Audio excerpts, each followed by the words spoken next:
Hi, everyone, and welcome to Heal Endometriosis Naturally with Wendy K Laidlaw. Wendy has spent the last 2 years helping women with various stages of endometriosis to heal naturally after putting her condition into remission. After her own healing success from stage 4 endometriosis and adenomyosis, she's inspired to heal others, and her goal is to help some of the 175 million women know that there is another way other than painkillers, drugs, or surgery. This is the place to be for real talk with real people for real results, so you can learn how to heal your endometriosis naturally. Please note that the opinions expressed in this program may represent options, but are not a substitute for proper medical care. Before starting any new healthcare program, we recommend you consult with a health professional.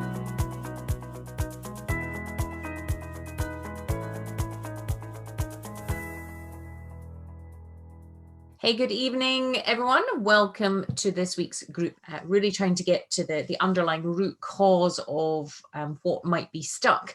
It's just really getting this amazing sense of, what is going on underneath the surface. I think I have mentioned this a few times. What was particularly challenging for me in more ways than one was this concept of, I kind of obviously got the brain-body connection because of, the spine leading up to the back of the skull and the vagus nerve that comes down and branches off. From a biology perspective, that made sense. I had pictures and imagery of a woman's anatomy and how everything's all connected. So from a sort of left brain perspective, that seemed very logical. But what was particularly challenging was, I guess, understanding what was going on subconsciously. We've all heard of the analogy of an iceberg. You can see the tip of the iceberg above the water, but what you can't see if you're a ship or a tankard out in the Antarctic or near Iceland is what's going on underneath the surface. And again, it makes sense. It's a logical thing to kind of understand, but it's how on earth it's almost like the background operating system of a Mac or a Word Microsoft computer. You have all the functionalities, but you're not aware of all the background working things. And I guess that's when it comes to sort of feelings and emotions, and then how that manifests and affects the body as well. What I refer to as molecules of emotion. We have all these different molecules in our body, and they have all their different energies and they have all their different purposes. And we are unaware until we have crises like this, where we have this disease or disharmony that's showing up in our body, how all these things are working under the surface. And my belief is that these situations occur so that we have to stop, re-examine, and fully wake up to how we were before.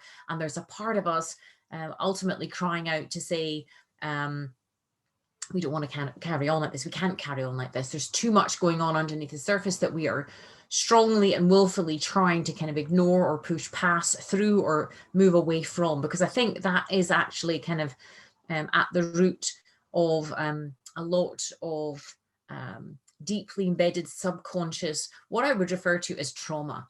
Invariably there's been a lot of either childhood loss or childhood trauma in one way or another that is so deeply buried. Because if you think of any child up to the age of 7, as they say, they walk around in a sort of semi-hypnotic state.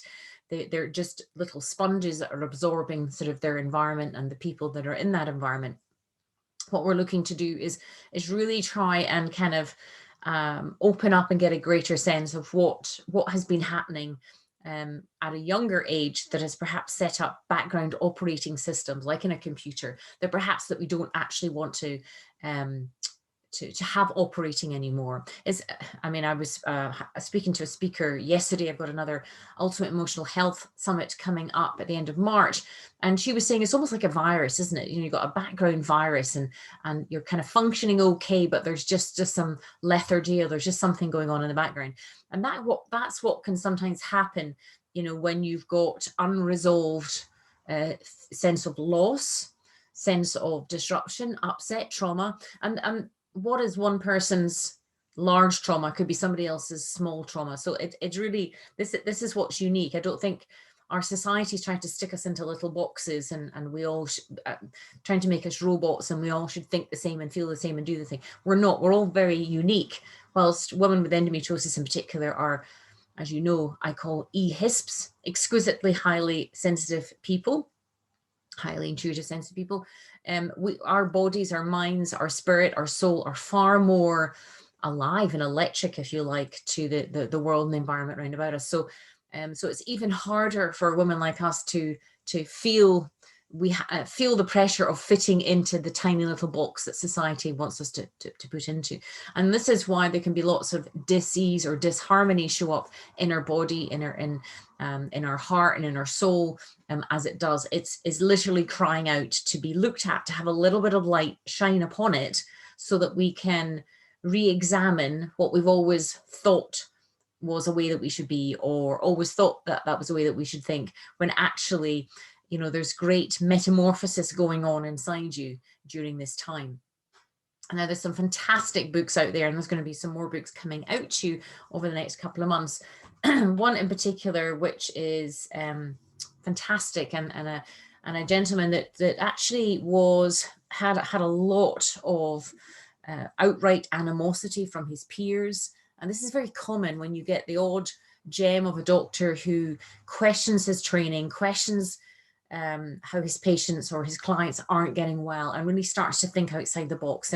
And again, on my summit, I've got some fantastic people coming in with that sort of thinking, that who have expanded their original thinking to really get a sense of, you know, we are unique. So how do we tap into that uniqueness? How do we process the information that's coming up for us without hitting overwhelm, or without feeling distressed and depressed and repressed? Because those feeling states tend to come up when we've not been able to make sense of what's going on inside us, or not feel comfortable with who we are. I know on my own journey, I mean, I still see I still speak to her because of COVID. I can't see her, but I would go and still see my therapist and my counselor at least once, sometimes twice a month, just as I would go to the dentist and I would go and get my eyes tested. I wanted to make sure that I was, although I'd done all this work with EMDR and brain spotting and deep brain reprocessing, which is DBR, which is a very new kind of form of therapy, I was always checking in to see her, as I say, like I would do with, you know, the optician and the dentist, to make sure that, you know, I can't remember the name of the author, but there's a great book called Before We Know It. And the essence behind the book is, there's a lot that we take on and in, that we're influenced by, that we're not even aware of.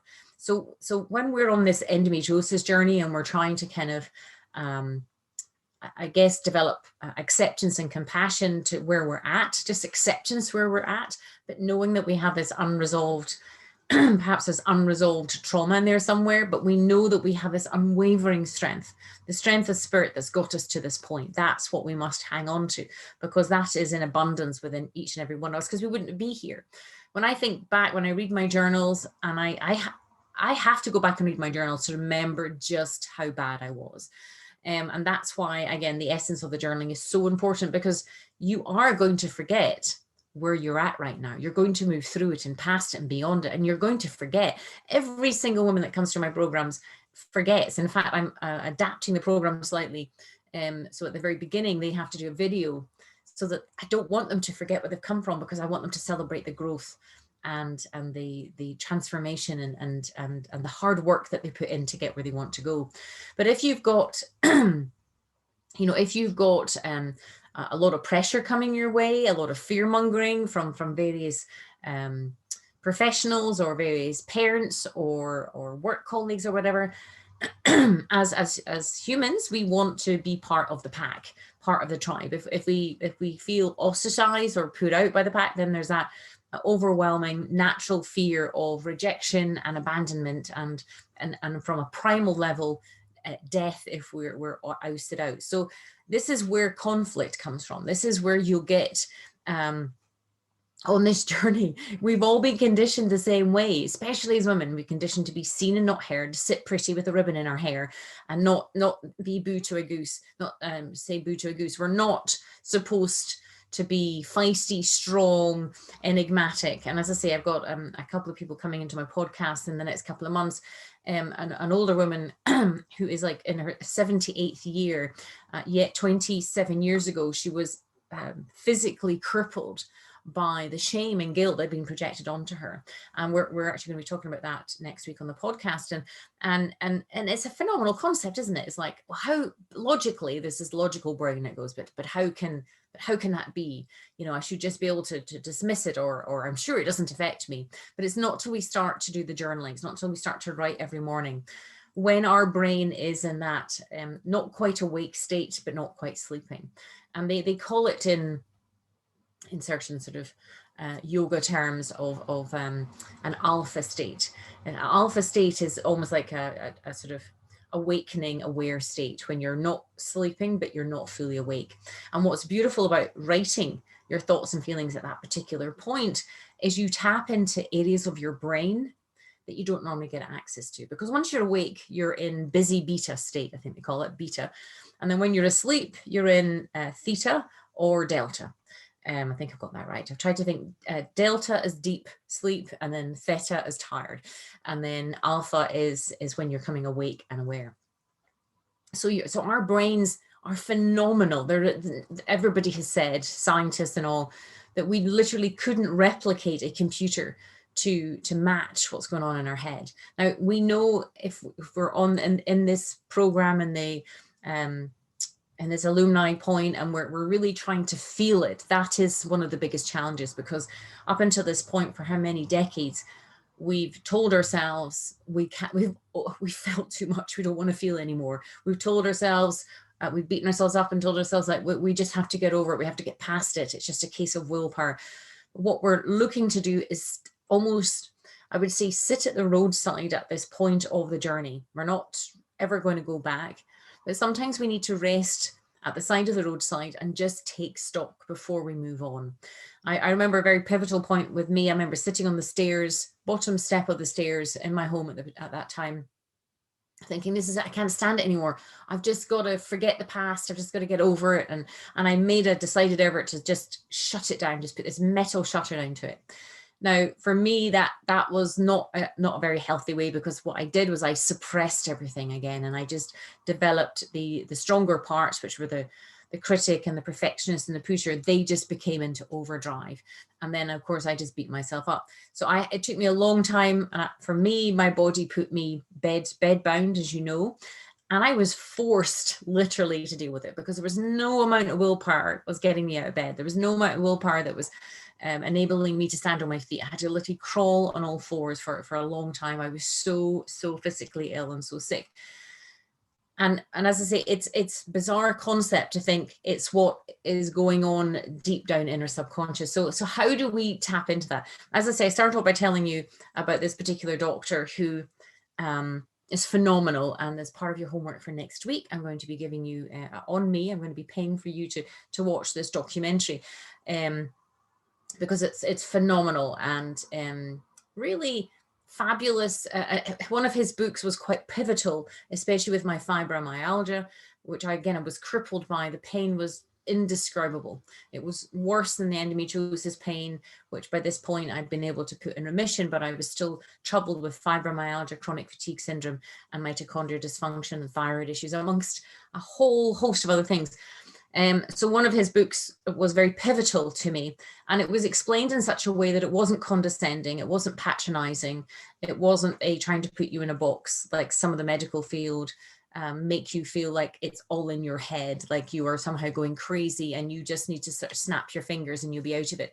If it was a case of just willpower, we would have done this decades ago. It's far deeper and far complex, and it's very disrespectful of professionals or people or anyone else for that matter to project onto you, wherever you are in your journey, that somehow it's a state of mind thing. That's very, very devastating, I think, to the spirit when people kind of project that. But what this particular man did was fantastic. He started to kind of he was medically trained in back surgery. He started to speak to notice when he did back surgery that it didn't work, over sort of 80% of the time it didn't work. And then if it did work, there would be later on, there'd be some other problems that would occur in the body. And he's very astute, very kind of medically minded, but also very curious. And as I say, I love those types of people who have been trained in one way. And again, in my summit in March, I've got this amazing doctor called Dr. Sarah Myhill, who is very integral in my journey and helping identify the mitochondria dysfunction and the chronic fatigue connection and things there. But what's particularly interesting about this particular doctor is his deep understanding of what might be deeply suppressed in the subconscious brain, because not many physically, medically trained doctors really understand the mind-body way in such a way. And I'm not even sure I like the term mind-body, because to me, when someone says mind-body, it makes me think, oh, well, I somehow have some kind of conscious control and it's just a case of willpower. I prefer the term brain body, because we're always training our brain to manage our mind through the journaling and the meditation. But when you come to brain body, you're talking like things that are out with your conscious control, that are perhaps deeply embedded, that if there's been any trauma, as I say, or any loss or anything like that, that you may have even forgotten, you're not even aware is going on in the background of your operating system. It can be devastating to people. And I know I've been through the process of people projecting onto you that it's that you're somehow an attention seeker and a hypochondriac. So the doctor I was talking about in particular is called John Sarno, Dr. John Sarno. I don't know if you've heard of him, but I've read several of his books, and they're quite technically written, but wonderful for our left brain. And I think our left brain sometimes, I know for me, I remember my therapist saying, stop reading, Wendy, and just relax. And I'm thinking, what do you mean stop reading and relax? I need to figure out what's going on. I need to get well. So I know that there's some of you like that you're still kind of like, what's going on. I think you just need to trust that you have all the answers inside, that if there's anything that's still showing up in your body, it's because it needs some light shined on probably what is going on deep in the subconscious, underneath the water, deep in the iceberg. And to really to keep working on what I would refer to as parts, but creating this compassionate, protective parent part and this compassionate, nurturing parent part. And I say two, and it could be male, female. They don't have to be your parents, that you could make them be in your imagination, that you could make them be the most loving, cuddly. I have an imaginary kind of place that I go to. I have these characters. I have these, when I've been triggered in the past, I don't tend to need them quite so much now, but I know that I've had to work really hard at that, because again, left brain me was kind of like, it's a bit silly. Do I need to do this and all that kind of stuff? But for us to access the subconscious in a really safe way, in a very slow, safe way, because remember, the patterns of behavior, the patterns of being and thoughts and belief have come up because we've had to learn how to adapt to our environment from the smallest age. It was literally survival, adapt or die type thing, dying of the spirit, killing off of the spirit. And what you may still be feeling as you're moving through, and why I'm staying in this feel it section longer than I thought I was going to do, is because I think we need to give that those elements and those parts respect for the fact that they just need time. And like you notice little children, if you ever go and look at children in a playground or observe them with their parents, they don't like to be rushed.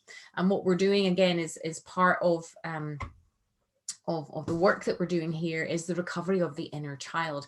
And again, I was a bit sniffy about this. I was a bit like, oh, I don't know, it's a bit childish, pardon the pun. I don't need to do this kind of work. But I have to say, I found it very, very moving when I started to, so I know your homework has been to write with your non-dominant hand, with your eyes closed, and do drawings and stuff. And it's been amazing, the drawings that have come in, and I thank you for being so vulnerable and sharing them. And it's very touching to see the tenderness and the vulnerability in these drawings. And I hope that you can see how, if we've got our perfectionist and our critic and our pusher parts who are super strong and super focused and super determined, they can pretty much bludgeon our little child parts to pieces even before they come up out of the shadows. So this is why left brain, or whether you want to call it an inner parent or whatever works for you, I'm going to put these names and phrases and things out, and you can throw some of them out and you can take some in, and or you can make your own. I think that's what I tried to do in my journey, was just what resonates with me in my heart, spirit, and soul. What is it that is going to allow me to develop compassion and acceptance enough to, so I can feel safe enough to look at what's going on in the past, at the same time, you know, survive in the world, move forward, and become even more comfortable with who I am, and also get well. So as I say, the recovery within a child is a very interesting, it's one of my favorite parts, I have to say. It feels very dear to me, and it's a real honor to work with women and at this particular stage of their journey, because it's a very, very gentle, very tender part, and it's so beautiful, isn't it? And I think when I started this conversation, I talked about this lady called Lewis, who is like 78 years old, and she has the vitality and the energy of a 5. She might be 78, but she's got the vitality and energy of a 7-year-old. Yet when she was 50 and filled with shame and guilt and anger and rage and all those feelings she didn't know what to do with because they'd been projected onto her, and over those years she's been able to let go of these things and process these things. It's really phenomenal to see in a person when they have been weighted down by external environments, and it's not their fault. They don't know what they don't know.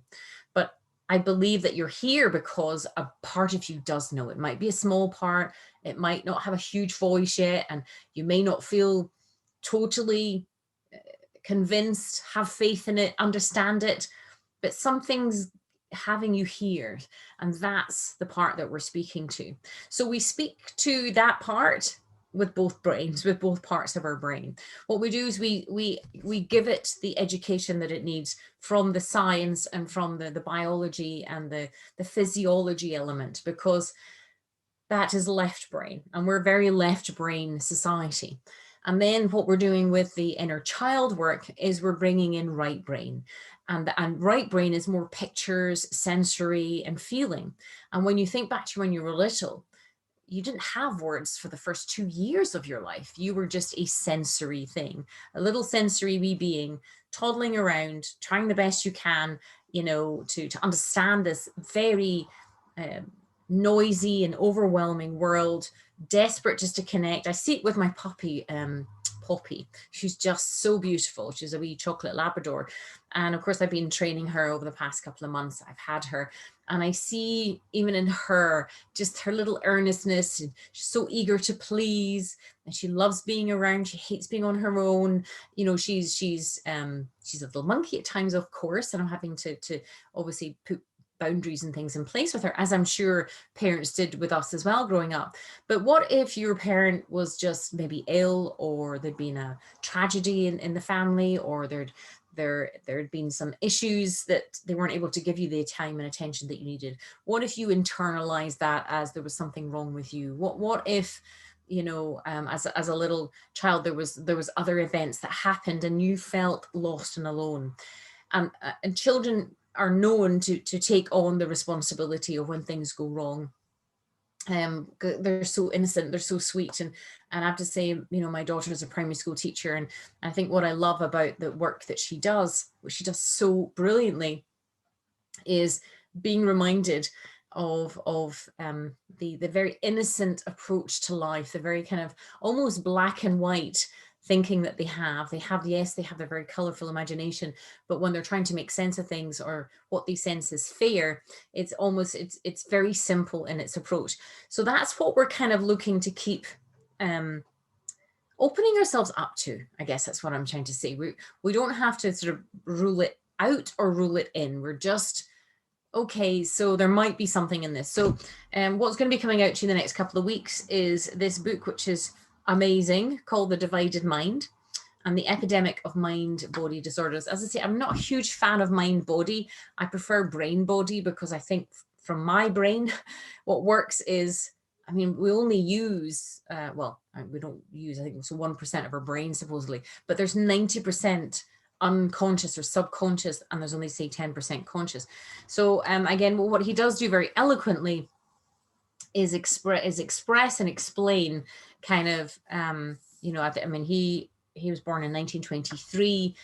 He only died, when did he die? Pass away a couple of years ago, but his work is phenomenal, had rippling effect. And what was terribly sad, as I say, he was vilified by his own peers, mocked, ridiculed, yet his legacy will carry on long after he's gone, because the way that he thought and approached it is he recognized and respected that there was a lot going on subconsciously. And again, this is why I'm doing my Ultimate Emotional Health Summits, and I've developed my programs into embracing emotions, because for me, these were the biggest challenges to comprehend. When I started out, I just wanted a pill or a supplement or a surgery or something, just fix me and get me going. Of course, now I realize that,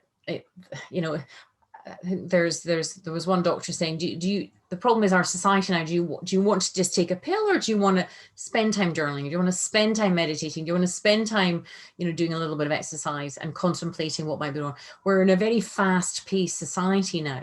So the conditioning and the culture is of speed and looking for that quick fix. That's not for us. This is why, I do what I do in the way that I do it, because I understand that impatient part. I understand that frustration. But as John Sarno here talks about the divided mind, I think it's more, we've got the mind and then we've got the brain. And then within the brain, we may have subconscious trauma or unresolved issues or unresolved things that are in the past that we haven't quite processed for whatever reason. And it's not your fault that you haven't been able to process them. It's just those elements have been very painful. So therefore, if something's very painful, what we do is you want to run away from them, detach yourself from them. And that's okay. That is survival. And if you didn't get the nurturing or the comfort or the cuddles or the time or the patience from a parent for whatever reason, and as I say, we're never here to bash our parents, but maybe just try and find an explanation for it. Then what happens to those feelings? What happens to those sensations? And we know as children don't have the words, the language to put to the feeling state. So this is what we're doing by coming back to this book and following the suggested kind of homework in it.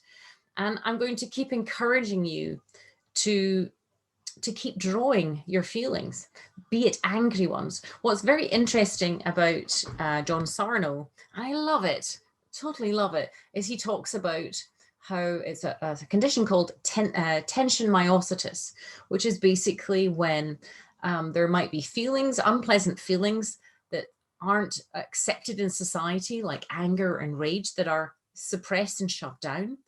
And as a result of that tension, it reduces oxygen supply into the cells. It reduces blood flow. And of course, as a result, it causes great tension. So that's where fibromyalgia comes in from and causes extraordinary amount of pain, because the cells are literally not getting the blood flow or the oxygen to them. So that's where, so the pain is real.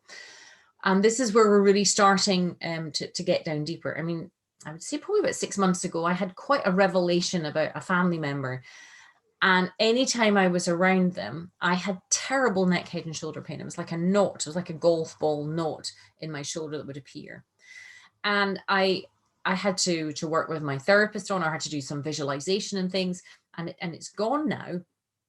But I really wrestled with, there was a part of me was like, what does it mean to acknowledge this person for how they are? Now, I think when we're on this journey, we need to remember we don't have to do anything we don't want to do. It doesn't matter what anybody says to us or is pressurizing us or says that we should do. We're adults now. We've got support systems now of safe people, like the Knights of the Round Table that I talk about. So it's very important, to be aware of what's being projected onto you and the pressure, etc. I know for me, I needed to take my time I realize that now in hindsight, I had to take my time to see this person for how they were, not how I wanted them to be. But I can recognize there was a younger part of me, like my inner child, felt a sense of grieving to see them for how they were. So I can see now logically, because I'm very left brain, logically, okay, that's why I was holding so much tension. That's why I had this knot. That's why I interacted the way that I did with this particular person, because I didn't know what was going to happen if I saw them in the way. I didn't have to do anything, and I hadn't done anything about it. It was more me acknowledging them in a certain way. And this comes in the same way to ourselves. I've used this analogy a couple of times recently about the Russian doll, you know, the wee wooden Russian dolls that you get, that you open it up and then there's a smaller Russian doll, and then you open that up and it's the smaller doll. And it's, and I talk about parts as well. Within you are these different ages at different stages coming down right to when you were a baby. And as I say, it's worth repeating, for the first 2 years of your life, you didn't have any language. You didn't have the words to the feeling states. Even up to the age of 7, you're still kind of walking around in, as I say, in a semi-hypnotic state, just like a sponge, taking in everything and observing. And of course, our bodies, I mean, I believe that we're the women that we are the one in the family that's breaking the ancestral line. We are the ones that came out of our mums' wombs going, but why, and questioning everything that we saw and heard and felt. And whilst that was very liberating to a part of us, equally another part of us would have been in conflict with that, because we didn't want to upset everybody, wanted to conform, make everybody happy and to fit in. Which kind of brings me, as we round up here, is more kind of, we don't even know what ancestral trauma that we were perhaps holding that's come on down through the generations. It wasn't that long ago where there was World War II. I mean, it was only, what, 70 years ago. You know, there's still a couple of generations that are still, you know, I mean, if you think back to when the women were working the factories, when the men were at war, and then the men came back with all sorts of PTSD and trauma from the war and the horrors that they saw, what happened to all those feelings and things and these sensations and things that happened that they witnessed, whether it's, you know, the women themselves or the men, and how did that all kind of, you know, when you think how all that unfolded.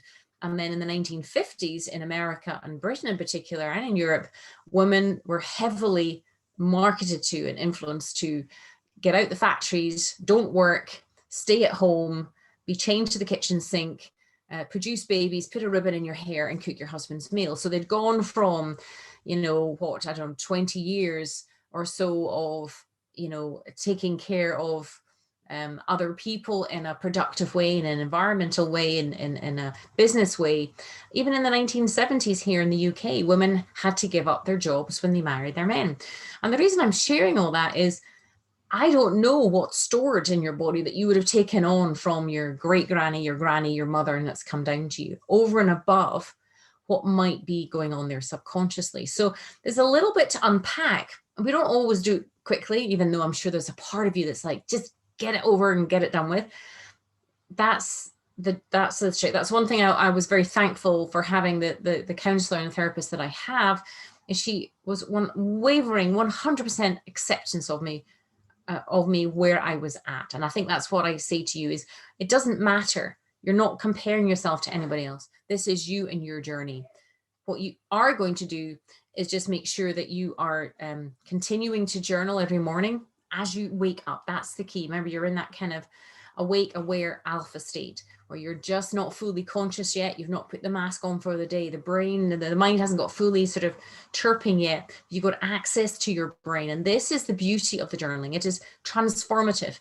You just have to read the biographies or the autobiographies of some of the most successful people in history throughout time. They journaled in the morning. And that's the key, is journaling in the morning, because you're accessing different parts of your brain. Equally, if you have questions that you want answered, write in your journal at night the question and have faith that the answer will come to you. Your brain, your brilliant brain, will start processing and come up with the answers. Just have faith, just let it go, and it will come back to you. Again, this is why meditation, relaxation, mindfulness is so important to you at this stage of the journey, because not only is it restorative to your cells, it's lowering your nervous system so it doesn't compete with your immune system. It keeps your immune system functioning and working.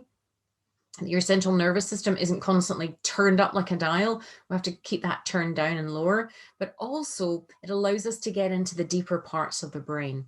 Our normal brain frequencies is about 20, I don't know what measure it is, about 20 kilowatts or whatever when we're in our busy state. But in alpha state, when we're going to do through meditation or just about to go to sleep, it's at about 10. And it's at that kind of measure that we can actually tap into this inner genius. Now, some people call it intuition, your instincts, higher power, God, whatever that is for you, but you have it. And I think it's learning just to have faith that you do have access to it. It's not sort of, we're impatient and we kind of want answers, and we want everything there and then. We just have to have faith it will come to us when we're ready. Perhaps we're not ready to receive the information that we need. But if you can just keep doing the trusting the tools, they're imperative to this journey, then you'll start to learn more about what's going on deep down. What we're going to be talking about next week is how to actually have a written dialogue with your inner child. The pictures that you've done, I recommend that you put them in a little picture frame and that you have them next to your bed. I encourage you to just become more comfortable and keep these things. If somebody's in your apartment, then keep them private to you, but have them somewhere that you can see them, because I want you to become more comfortable with that part. Like in the Russian doll, there's little parts of you inside that were vulnerable at one time or another, and probably still are. And our role is to help to become comfortable with protecting ourselves with the protective parent, and nurturing ourselves with our nurturing parent. And of course, all our other parts is just, like we've got a whole couple of months on our all other parts. But if we can really start to learn with the inner child, because that is where, because I was very resistant to this. And I know on my journey, I started with tiny little pencil drawings, and now I do big, massive canvases of paintings and things as well. That's why I created the Unleash Your Inner Picasso program as well, which some of my endo boss women have gone through, and have just exploded with creativity and produced the most amazing work. So again, this is where we're headed. For us to be whole as women, we need to tap into and touch in with all these different parts. There's still always going to be a tendency for the pusher, the perfectionist, and the critic just to have a field day.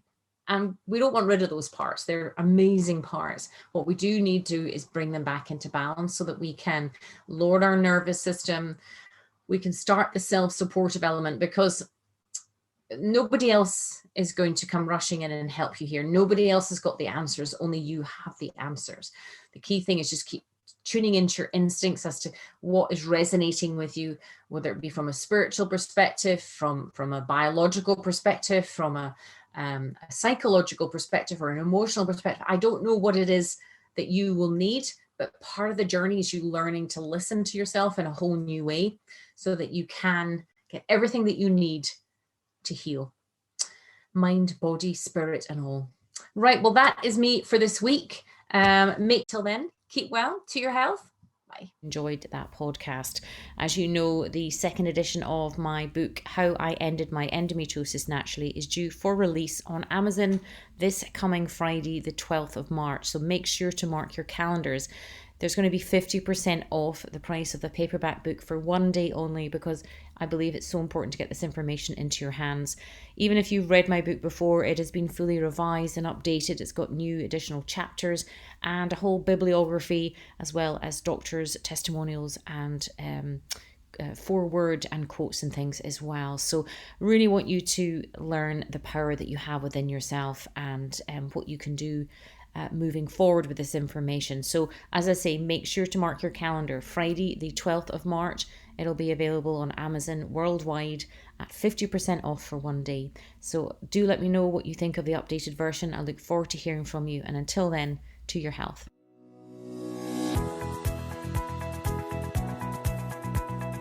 Thanks for listening to Heal Endometriosis Naturally with Wendy K Laidlaw, and I hope you enjoyed the show. Don't forget to subscribe, like, and rate us. If you're interested in learning more, you can download your top 5 jumpstart tips at healendometriosisnaturally.com and jump on the VIP email list. Remember to keep you number one. The world needs a healthy you.